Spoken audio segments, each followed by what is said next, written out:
Good morning, good afternoon, and good evening, everyone. Thank you for joining our webinar celebrating Chardonnay Day in partnership with the Bourgogne Wine Board, also known as BIVB. This webinar will be recorded and available to watch on our WSET Global YouTube channel. Please let us know in the chat where you're tuning in from. Also, please add all questions to the Q&A tab. For those of you not familiar with WSET, we have been around for 50 years. We offer wine, spirits, and sake qualifications in over 15 languages globally. I will add a link to the chat where you can find out more information about our qualifications. My name is Kimberly Dupuy. I'm the Marketing Projects Manager for our Americas region, and I will be hosting this session this evening. Your presenter today is Andrea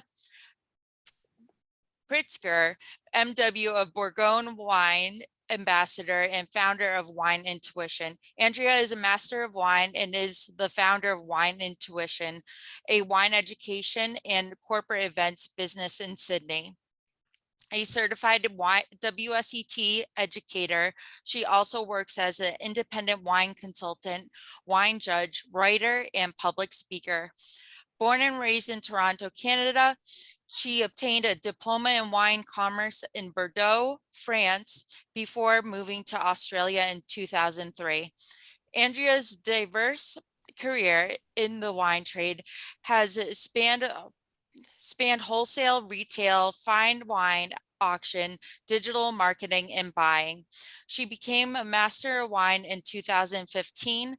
Andrea is Australia's Burgundy Wine Ambassador and its coordinator for the Master of Wine Education Program in Australia. She also is a current member of Council of the Institute of Masters of Wine. Over to you, Andrea. Thanks so much, Kimberly, and it's great to see you all coming on live from various corners of the planet. I am, as Kimberly mentioned, based here in Sydney, Australia. It's Saturday morning, and I'm delighted to be talking to you for the next hour about Chardonnay. I've got a PowerPoint presentation, but I do promise this won't be death by PowerPoint. As Kimberly mentioned, please feel free to put in questions into the chat box, and Kimberly will be monitoring those, and hopefully I can get to answer all of those towards the end of the presentation. I'm just going to share my screen, so just bear with me here. Put this up.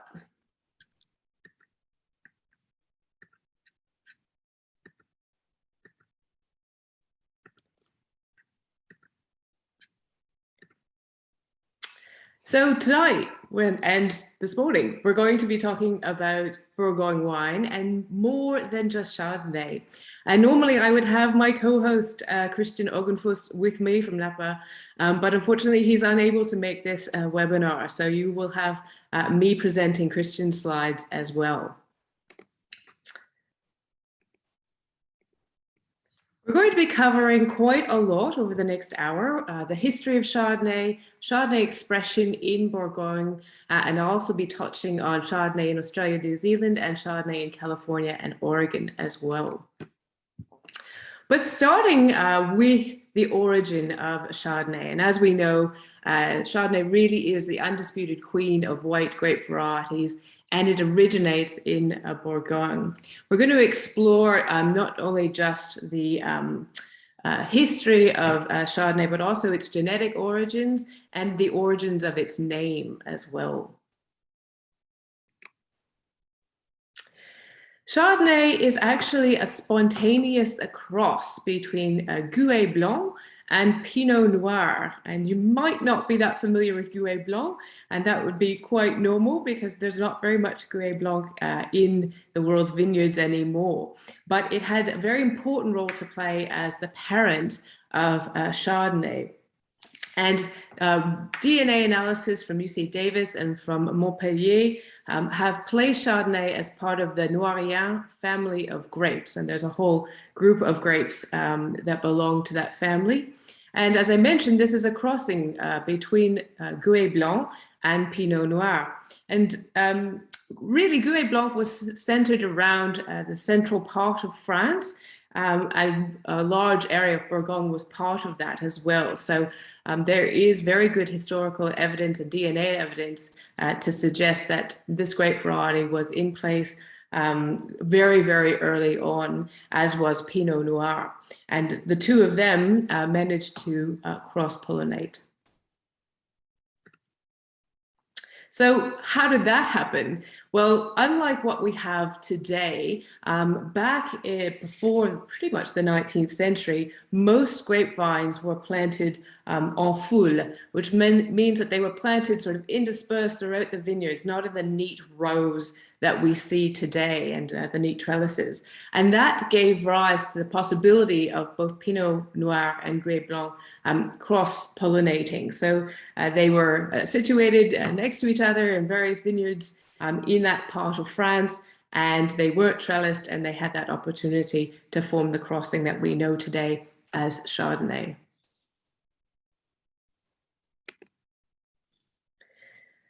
In terms of how Chardonnay became a little bit more widely spread throughout France, this was really a process that took place over many generations of grapevines, and was predominantly because of this phenomenon called layering. And we can do this process in our modern day, but actually layering was one of the main ways of propagating grapevines prior to phylloxera. So if you actually have a mother vine and you take one of the branches, essentially, canes, and bury it into the ground, and then have the tip sticking up, what you'll find is that the actual cane will start to develop a root system of its own, and that root system will be enough to make an independent vine and allow that vine to flourish. So once it's established, you can then sever off from the mother vine, and you have an independent vine growing. This is still common in some parts of the world, but it's not common where there is has been phylloxera, because obviously we now need rootstocks that are resistant to phylloxera. So layering is not a good option in most countries, but it still is practiced in certain parts of the world. And this is really how Chardonnay took hold in France. So it's also called a provenage or marcottage, so plant layering.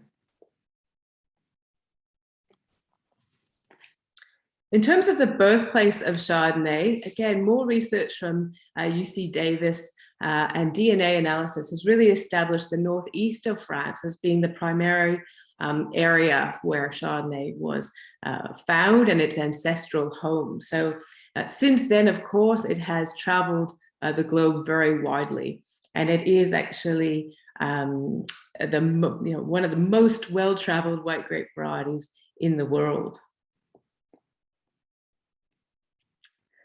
Like many grape varieties, the actual name, the name of Chardonnay that we recognize today and the spelling that we recognize today is very, very different from when it first appeared in text. So the very first mention of the name was dated from the 17th century in actually a document originating from Roche-la-Veneuse, which is now in the Macon. But then it really wasn't until the 19th century that we really started to see the name Chardonnay become a bit more standardized. And you can see from this slide that we've got actually a huge number of synonyms and other names that the grape was known as over those centuries.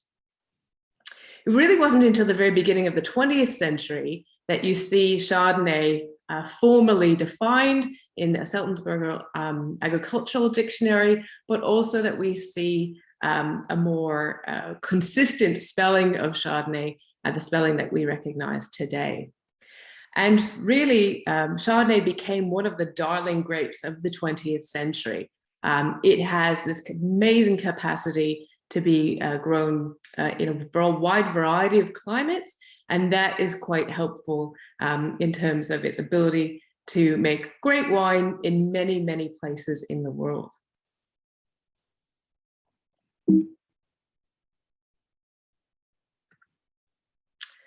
A lot of people think that Chardonnay is named after the village of Chardonnay, and there is a village of Chardonnay in the Mâconnais. It is actually one of the 26 villages in the Mâconnais that can append its name to Mâcon. And so that is also one of the great theories that the Chardonnay name came from. But there's also a few other possible origins of the name. Villa Cordonicum is also a pointer towards the name of Chardonnay. This is an ancient villa, and there's some very good historical and archaeological evidence that suggests that this particular site had its origin, which is also in the Mâcon, had its origins in terms of bringing Chardonnay as name to consciousness. And it's really been mentioned in the 10th century by Saint Vincent de Mâcon in some documents. The actual name Cordonicum means place of the wild thistle. So that's where the wild thistles grow. And that's another plausible theory as to where Chardonnay got its name from. So how did it get from this ancient villa to Chardonnay that we know today? Well, we've got quite a lot of historical evidence, as I mentioned, starting really with its first mention in the 10th century, a few more mentions throughout the 13th and 14th century, through until we have a very formal recognition of the Chardonnay grape into the 17th century. There's also some tax records dating from the 1800s that mention Chardonnay vines being grown. These were tax records which refer to that grape variety and that exact spelling. And then there's also records from Dr. Jules Guillot from 1868 that mentions Chardonnay as well. So although we don't have a full picture of how Chardonnay's name became Chardonnay and became known, there's many different sort of avenues that historians have pursued. It's certainly true that the ancient and ancestral home of Chardonnay is, of course, Bourgogne. And Chardonnay expression around the world, well, as I mentioned before, Chardonnay can grow in such a wide variety of climates, and its expression will really depend on the climate, the microclimate, the geology, and of course, the winemaking. And all of that really adds up to terroir. So this notion of site expression, the role of climate, microclimate, geology, and winemaking, contributing to this idea of terroir and this very, very unique expression is very, very important with Chardonnay, and no more important than in Bourgogne. I think you can argue that Bourgogne has Chardonnay's most expressive region. It really is. And there's also such a wide diversity of expression within the Bourgogne wine region. And that's partly because of the wide variety of soils, wide variety of microclimates, wide variety of terroir.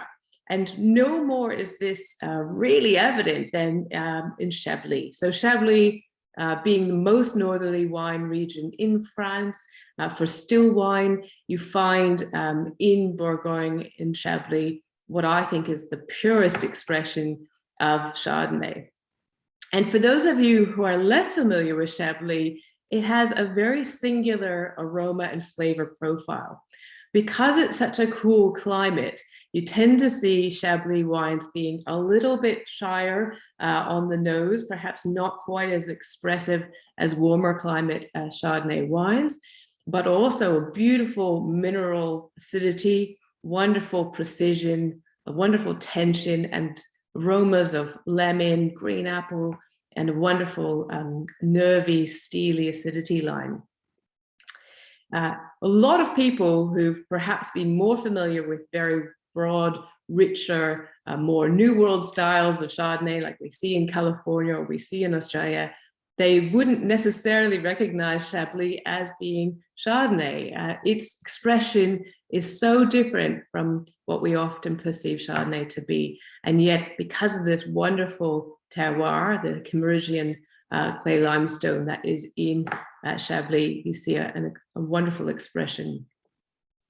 There is, of course, also a hierarchy of quality in Chablis. We have Petit Chablis and Chablis being in the village level. You have Premier Cru Chablis, and you also have the 7 Grand Cru Climat as well. So even within the one greater region of Chablis, there is so many different expressions and expressions of quality as well. Taking the other side of Burgoyne and moving to the south and into the Mâconnais, you have a really exceptionally different expression of Chardonnay. We are in a much warmer, more moderate to warm climate in the Mâconnais. It's the southernmost region of Bourgogne. And you have here wines that are a little bit more riper in their expression, rounder, a little bit more weight and mouthfeel, often with lovely ripe apple, ripe stone fruit notes. As I mentioned earlier in the presentation, the Mâconnais is also the home of the village of Chardonnay. It is one of the 26 villages that can append its name to Mâcon. And so you will see Mâcon Chardonnay being on a label of Bourgogne wine. Also in the Mâconnais, there's a hierarchy of quality and expression as well.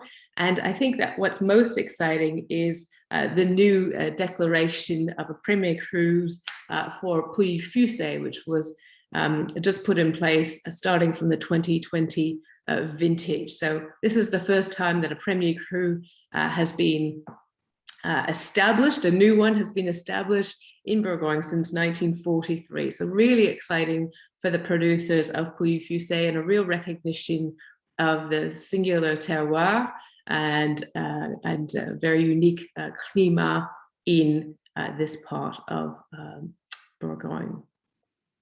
I should also mention that there is wonderful Chardonnay being produced to the north of the Mâconnais in the Côte Chalonnaise, in places like Rouilly and Mercury. And I think it's really sometimes on behalf of many people, we tend to kind of skip over the Côte Chalonnaise, and yet this is a source of wonderful, well-made wines, often offering very good value.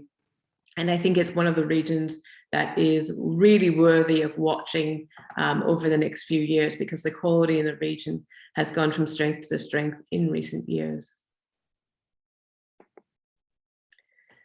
If you're familiar with Chardonnay and you're familiar with the great wines of Burgoyne, then the Côte de Beaune is really the heartland of fine wine. And it is, I would say, the global reference point for top quality Chardonnay-based wine. The Côte de Beaune is home to Bourgogne's most famous villages, places like Meursault, Chassagne-Montrachet, Pouligny-Montrachet, and these particular villages have become global reference points for everyone who adores the great wines of Chardonnay, the great wines of Bourgogne. It's the most prestigious region. It has the most expressive nature of Chardonnay. Even within each individual village, there are Premier Cru and Grand Cru vineyard sites, each maybe only a few meters away, yet expressing completely different facets of Chardonnay. And these are also some of the most complex, age-worthy, and beautifully elegant wines that are produced in the world. And that has really helped put Bourgogne on the map, but also put Chardonnay on the world map. The hierarchy of quality is, of course, very important. It is within Bourgogne an expression of site, an expression of terroir. And you can see from this map here, there is a selection of Grand Cru in the Côte de Beaune, Premier Cru sites, and a good number of village sites alongside the regional designation as well. But if you're thinking of the great wines of Burgoyne, then the Côte de Beaune is where you'll find them.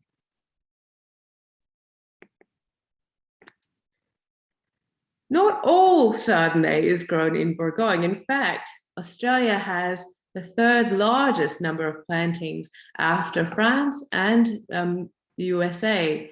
So where I'm based here in Australia, Chardonnay has been historically incredibly important for the Australian wine industry. We have 21,442 hectares, which is about just almost 53,000 acres under vine. And actually, Chardonnay dates from about 1830. So you do have a very long history of Chardonnay in the region. It's Australia's #1 most planted white grape variety.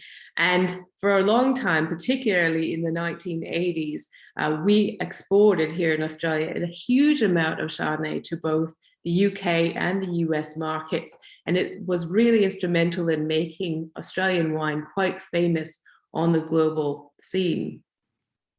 Most of our Chardonnays back then were quite big, rich, full-bodied, sometimes very heavily oaked, and what we would probably describe now as slightly over the top, but that was really the most fashionable style back in the 1980s. But Chardonnay has really transformed in Australia, and there's a wide variety of styles being produced from across the entire country. Margaret River has fantastic reputation for Chardonnay. Out in Western Australia, they have a wonderful Mediterranean climate, and they also have quite a unique clone of Chardonnay called the Gingin clone, which produces wines with wonderful, zesty, tingling acidity. And some of those Chardonnays are exceptionally long-lived as well. So they've got a very, very high reputation in Australia for top quality Chardonnay. Adelaide Hills, located just outside of the city of Adelaide in South Australia, also a fantastic region for top quality Chardonnay. It's got a little bit more elevation, so you have some diurnal variation, difference between day and nighttime temperatures, really helping to retain some acidity there. The Yarra Valley has a very long history of growing Chardonnay, and they are really making wonderful and very expressive, often single vineyard site expressions or single block even expressions of Chardonnay in the Yarra Valley. And I think that's a very exciting region for this particular grape. It's very well supported in the marketplace here. And the Hunter Valley in New South Wales, just to the north of where I am in Sydney, also a really excellent area, a much warmer subtropical climate, so you tend to see a richer, fuller bodied style of Chardonnay being produced, but it was also very instrumental in getting the reputation of Australian Chardonnay into the global market.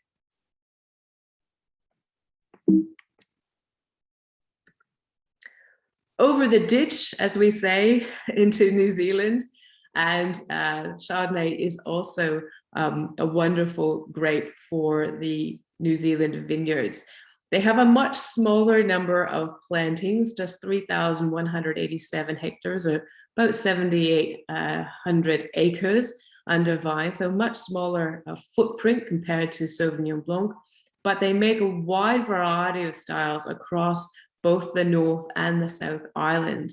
And I think New Zealand Chardonnay is one of the most exciting countries for this grape variety. There's a lot of effort being put into the vineyards. There's been a lot of attention to winemaking, and we're really starting to see real interesting expressions across the various regions.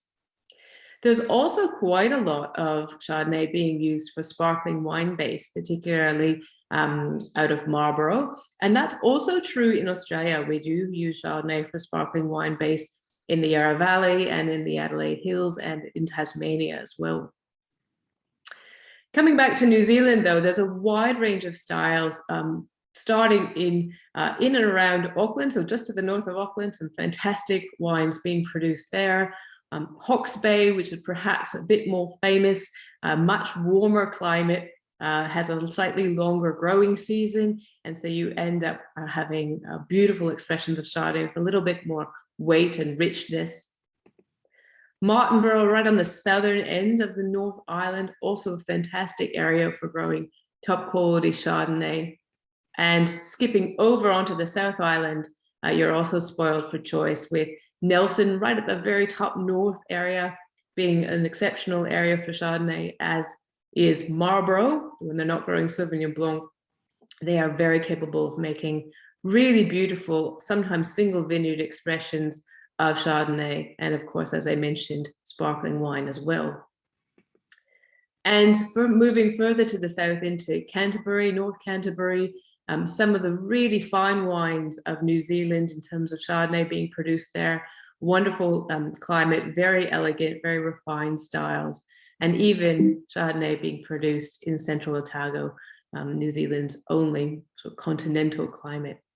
So it's a wonderful grape variety for both Australia and New Zealand, and a huge diversity of styles in both countries. I think if you're familiar with Chardonnay, and certainly if you're based in the USA, California comes straight to mind. And even being here in Australia, California Chardonnay has this image because it has been the leader in terms of global recognition for New World Chardonnay. There's a lot of Chardonnay planted in California, so 36,500 hectares, little over 90,000 acres, and a huge range of styles across many of the regions. So Monterey, Sonoma, San Joaquin, Napa, Mendocino, and Santa Barbara, of course. When you look at the map of California, Central Valley is really, where a lot of the volume is being produced. A lot of that is quite warm inland fruit, which means that the acidity is quite moderate, and often these wines are made for earlier drinking, for everyday drinking, and they may be, quite ripe in their fruit expression. And in terms of winemaking, they're often relying on oak alternatives like staves or chips. As you move to Santa Barbara, a range of Chardonnay styles from the sort of reasonably cool climate, slightly fresh acidity, thanks to those beautiful mountain ranges and the Pacific Ocean influence. So you get that wonderful sea breeze coming in. And you also have slightly fuller bodied styles, sometimes even getting into the tropical fruit spectrum with Santa Barbara Chardonnay. Sonoma Coast as well, really famous for great Chardonnay, relatively cool, lots of, again, cool mountain air coming in, being funneled through the mountains there. And there's a lot of high acidity, a very refined, elegant Chardonnays being produced in Sonoma. But if you're in California and you love Chardonnay, you're spoiled for choice. There's so many different styles and a wonderful support for Chardonnay in California. And of course, Oregon as well. So I was lucky enough to be in Oregon about 5 years ago. I was really impressed with the quality of Chardonnay coming out of Oregon. And although the plantings, of course, are much, much smaller, just 1,039 hectares or just about 2,500 acres, it is Oregon's third most planted grape. And you still have quite a wide variety of applications for Chardonnay, from sparkling wine to still wine. The Willamette Valley is still the king. That is still the epicenter of the great Oregon Chardonnays. But I think from a quality point of view, you're really starting to see a beautiful expression, much higher acidity. It's slightly more floral, some of those slightly just ripe stone fruit spectrum, and really focused, precise, linear wines that have a lot of finesse. So it's a really exciting part of the USA for Chardonnay.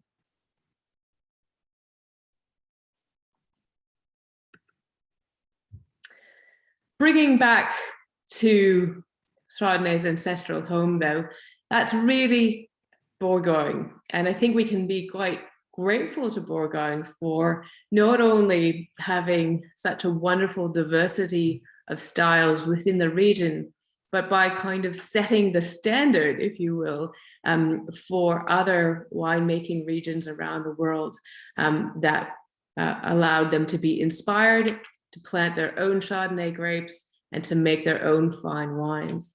And Bourgogne is really not just about Chardonnay as a grape, but really much more about a remarkable expression of place. And across the region, from Chablis to the Mâconnais, the Côte de Beaune, the Côte Chalonnaise, you do see this remarkable expression of site, of climate, of geology, all combining to form what we know as a great terroir. So on this sort of International Chardonnay Day weekend, I could say, I think we can be very grateful to Bourgogne for having this as their ancestral grape and for Chardonnay's ability to thrive in so many different climates around the world. That's it for my formal presentation, but I'd be delighted to take questions that are coming through on the Q&A and the chat. So I'll just have a quick look through that. And I might stop sharing my presentation as well.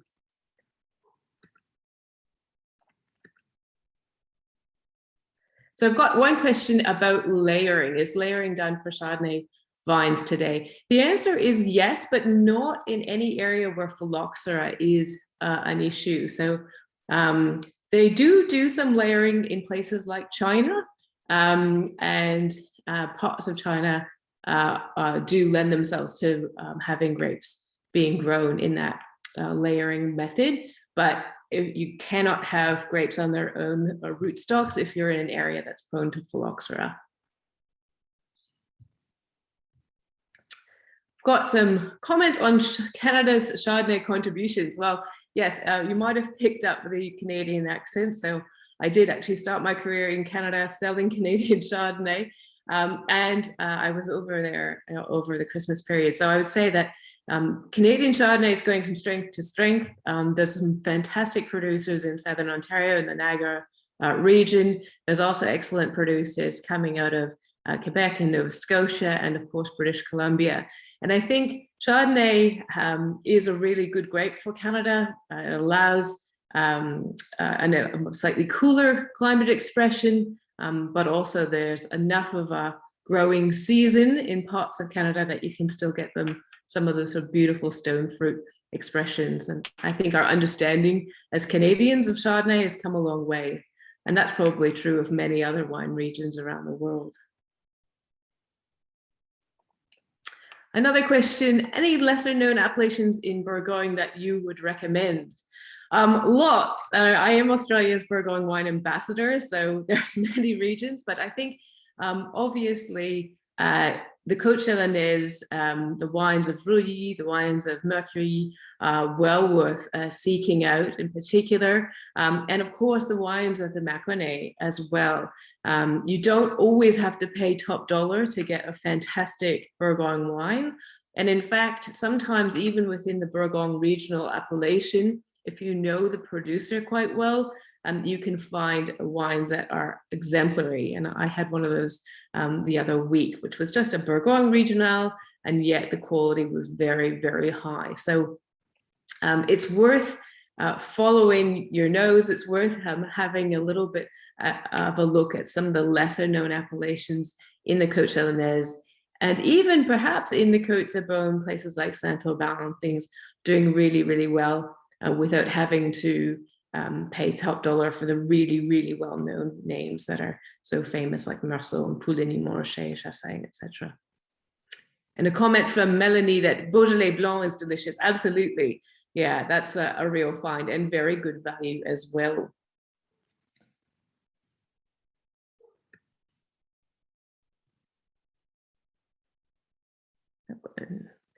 Another question, does Chardonnay thrive in warm climates, and are there any areas producing dessert wine Chardonnay varietals or blends that capitalize on the acidity of the grape?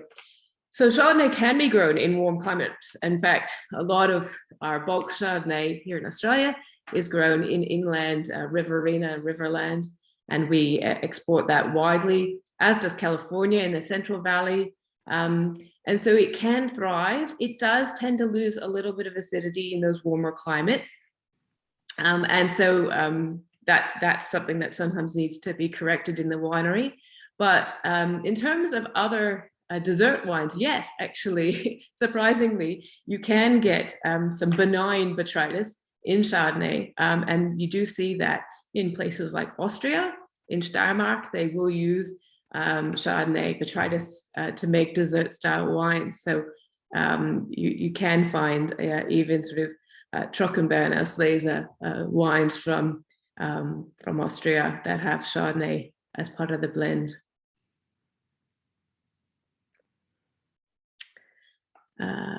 Would you say there are big differences between Chardonnay from Old versus New World?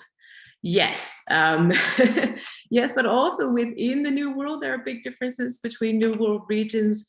And of course, as I mentioned in the presentation, there's an exceptional amount of diversity within the Bourgogne Old World regions as well.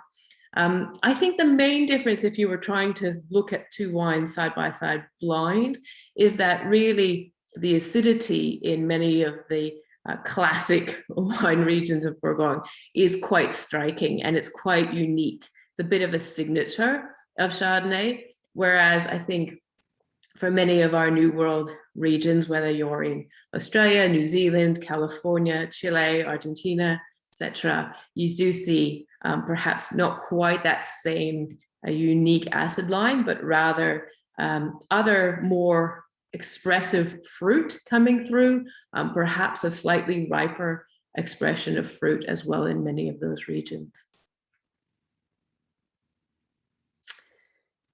Any other questions? I'm happy to keep going with questions if there's any more from people. There are now questions in the Q&A. There's 5 more if you want Oh, to switch terrific. back over. Thank you. Yeah. Thank you. I've missed those. Absolutely. They came back. Fantastic. So a question from Kirsten. What's the historical presence of oak with the Chardonnay grape? It's gotten a bad reputation of late, and the trend is moving the other way, but in Chablis and Burgoyne historically.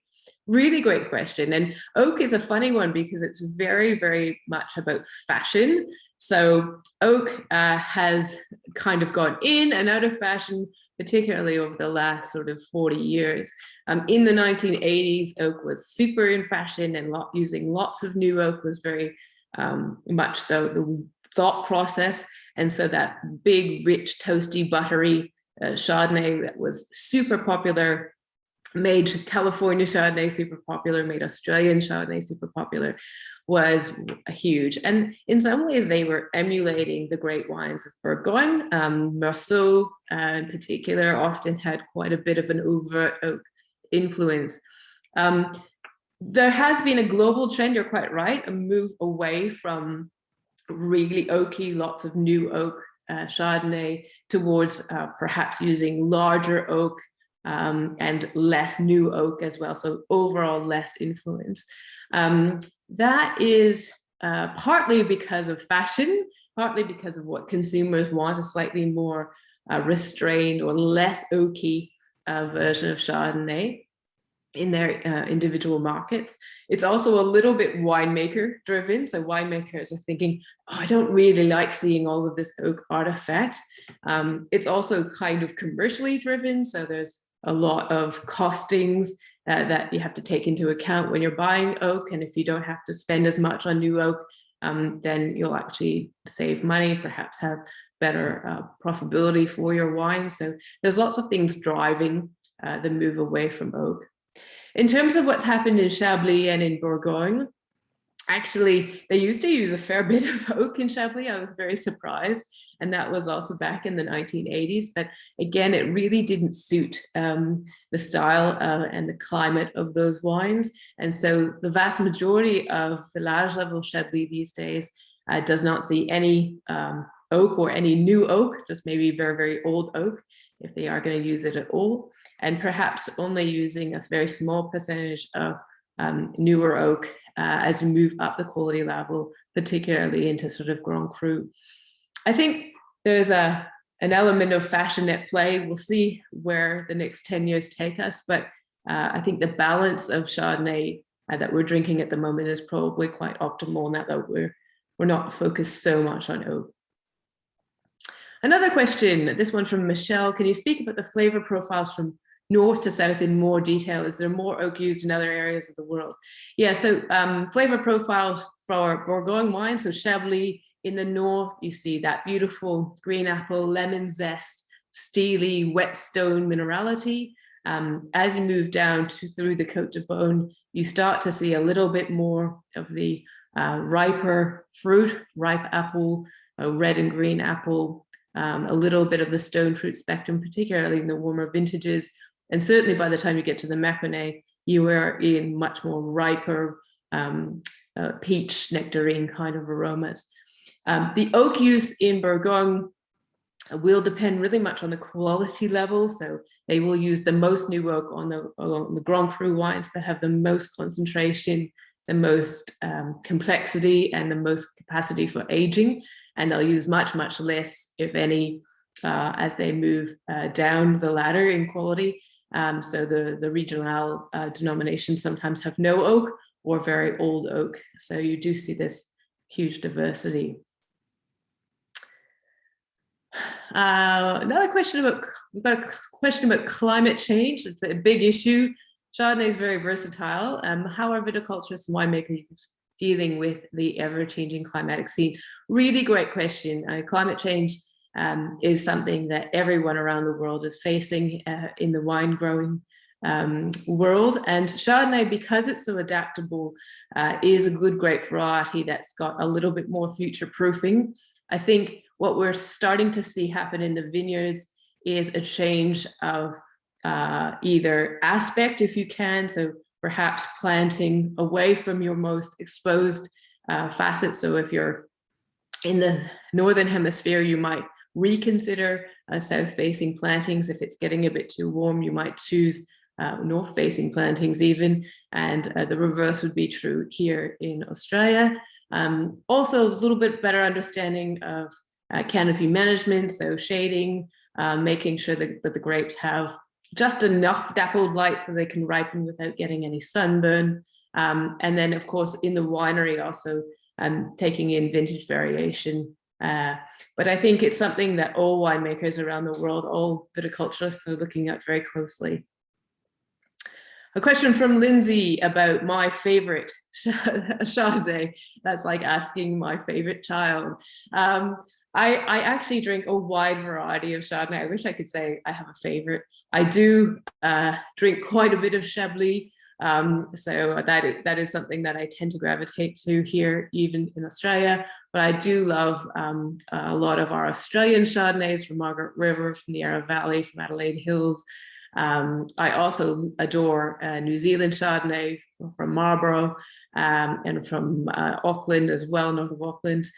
So it's really hard. Sometimes I just think I choose Chardonnay based on how I'm feeling, and if I want something with a bit more richness or something a little bit more restrained and elegant. So I tend to choose depending on my mood. Mexican Chardonnay. I have tried, believe it or not, a Mexican Chardonnay. Even here in Australia, there was one available. So I was really surprised. I had to actually do quite a bit of research because I'm not very familiar with the wines of Mexico yet, but it's really exciting to see Chardonnay being grown so widely around the world and being enjoyed by so many people around the world, including obviously in Mexico. Most surprising Chardonnay, a question from Andrina. Probably actually there's a mutation of Chardonnay called Chardonnay Musqué, which is grown in southern Ontario, and that is a really beautiful mutation. It's got much more sort of grapey, muscety kinds of aromas. It doesn't even really smell and taste like Chardonnay as we expect, and that's a really beautiful expression of Chardonnay. It's also grown here in Australia and Tasmania, so if you get a chance to try Chardonnay Musqué, I recommend that. It's a really completely different expression, very surprising. Flavor profile of a Beaujolais Blanc, quite restrained, quite moderate in terms of intensity, good freshness, really good value. And I think because Beaujolais is more of a red wine producing region with Gamay, people are quite surprised to know that actually if they do make white wine, that white wine is Chardonnay based, and it's a really nice, crisp, fresh style that's got, you know, a good value, price value ratio attached to it as well. A question from Heidi, what's the impact of climate change in Chablis? Is the use of oak one way winemakers are creating more balance in the wines? Really great question. Chablis, of course, is seeing a lot of erratic weather, as many other wine regions are in Burgoyne and around the world. We've seen a tremendous amount of frost affecting vineyards in Chablis, and that, of course, has had a really detrimental impact on yield over the last few years. And that's not just of Chablis, but in other parts of Burgoyne as well. In terms of the vintages, some of the more recent vintages have been warmer, and so you're seeing less of that really steely acidity, a little bit more ripeness, even in places like Chablis. And yes, that does mean that they may have to adjust their winemaking, including looking at malolactic conversion and whether they would do that in every single vintage, which has historically been the case in Chablis. Some years may not warrant that if they are warmer years. Another question, do you believe grapes like Chardonnay can be grown properly in India? Absolutely. I think there are some really interesting places in India for wine growing. You obviously have to have the right climate, probably a little bit more higher up, elevated, because of the warmth in many parts of India, but I think there's great promise for Chardonnay and other grape varieties in India. I look forward to seeing the evolution of Indian wine as it becomes more available for us around the world. British wine industry is experiencing a rise like never before. Which regions are most well known for producing Chardonnay? Well, they're using a lot of Chardonnay for sparkling wine in the UK. And that's really been driving that. There is obviously some still wine now being produced and a lot more consistency of still wine in the UK, but I think it's really the sparkling wine regions or sparkling wine industry in the UK that is driving this rise of Chardonnay. So that's really exciting to see. There's a lot of investment in sparkling wine production, so I expect we'll see a lot more of that come through. And another question about Chardonnay in Australia. Is there a Chardonnay in places like the Barossa Valley or McLaren Vale? Yes, there is. And in fact, if you're sitting in other markets other than Australia, you might see some of our bigger company production wines coming out of McLaren Vale or Barossa Valley. Both of those regions, Barossa in particular, is quite warm. And so the quality of Chardonnay in that region can be sometimes difficult in a hot year. Where Chardonnay grows better is actually in the Eden Valley, which sits just above the Barossa Valley. It's much higher up, much better at retaining acidity. And so a lot of the companies around Australia are looking much more closely at Eden Valley fruit for producing Chardonnay rather than the valley floor fruit, which just perhaps doesn't always have the right acidity. A question from Nick Belinsky. Is the effect of artificial acidification in New World expressions often discernible to you? Good question, Nick. Not always to me, I would say. I am not a winemaker, so perhaps my training is not the same as many Australian winemakers, where they are able to perhaps discern artificial acid adjustment.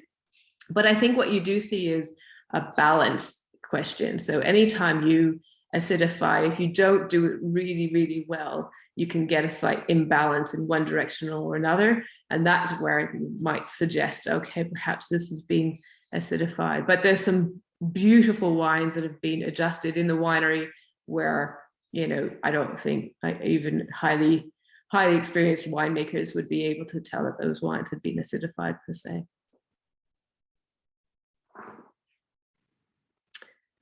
I think that's it for all the questions. Anything else? I missed any?